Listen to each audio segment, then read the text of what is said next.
Hello mga amiga, ngayong umaga ay gising ko pa lang kaya kailangan nating uminom ng gatas. Ayan mga amiga, para mainitan din ang ating katawan at kumain din tayo ng tinapay. Ayan mga amiga, o diba? Ito ay magandang pares ang tinapay at ang gatas mga amiga. Alam niyo mga amiga, ang gatas na ito ay maraming mga benefits na bibigay din sa atin. Ito ay nagbo-boost ng ating immune system mga amiga. Yan, i-improve ng ating buto at ngipin. Ito din ay tumutulong nagbibigay ng relax sa ating sarili.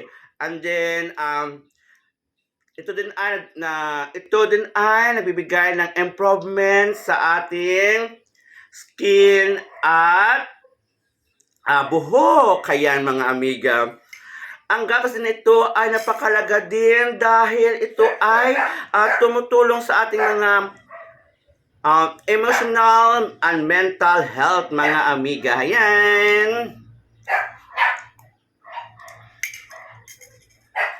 At ang tinapay naman na itong mga amiga ay marami ding mga benefits na binibigay sa ating katawan.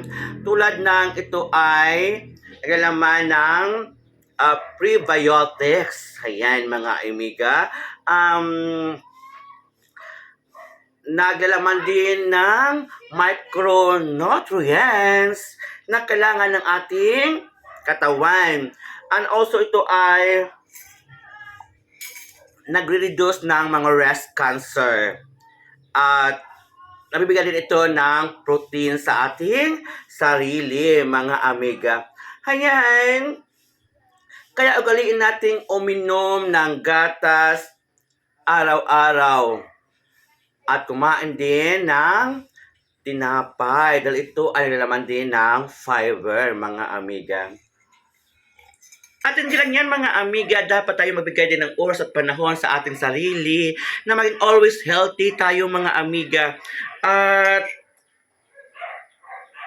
kumain ng mga masustansyang pagkain na siyang makatulong sa ating katawan mga amiga.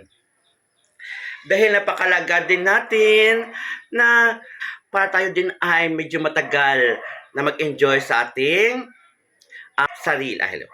Sa ngayon, ako ay magpasalamat lagi sa inyo sa pagsubaybay ng aking mga live videos mga amiga. See you again! Bye-bye!